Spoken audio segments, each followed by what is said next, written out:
नमस्कार, सुराकी खबरमा यहाँहरूलाई हार्दिक स्वागत छ।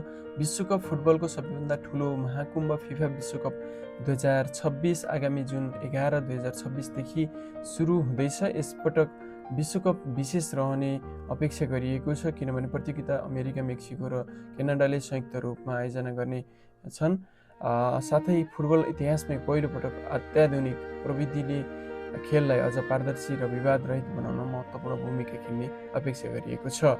फिफाका अनुसार विश्वकप 2026मा प्रयोग गरिने आधिकारिक फुटबलमा स्मार्ट चिप सेन्सर जडान गरिएको हुनेछ। यस प्रविधियुक्त बलले खेलको क्रममा निरन्तर डाटा सङ्कलन तथा प्रसारण गर्ने क्षमता राख्छ।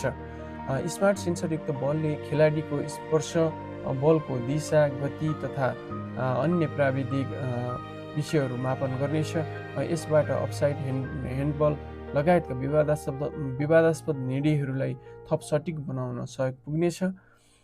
फिफाका अनुसार उक्त प्रणालीले रेफ्री तथा भिडियो सहायक रेफ्रीलाई वास्तविक समयमा आवश्यक जानकारीहरू उपलब्ध गराउनेछ। यसले निर्णय प्रक्रियालाई छिटो, निष्पक्ष र विश्वसनीय बनाउन महत्त्वपूर्ण भूमिकाहरू खेल्ने विश्वास गरिएको छ। यसैगरी बलको गति कति थियो, कुन प्रहारमा सबैभन्दा धेरै स्पिन उत्पन्न भयो, खेलका विभिन्न प्राविधिक पक्षहरूको विश्लेषण गर्न समेत यो प्रविधि उपयोगी हुनेछ। सङ्कलित डाटा तत्काल नियन्त्रण कक्षमा पुग्ने भएकाले खेलको निगरानी थप प्रभावकारी बन्नेछ। विश्वकप फुटबलमा प्रविधिको प्रयोग बढ्दै जाँदा 2026को विश्वकप खेलाडी, प्रशिक्षक, रेफ्री तथा दर्शकका लागि भने नयाँ अनुभव बन्ने अपेक्षा गरिएको छ।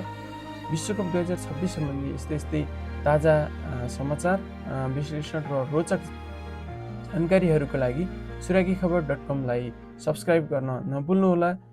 धन्यवाद। नमस्कार।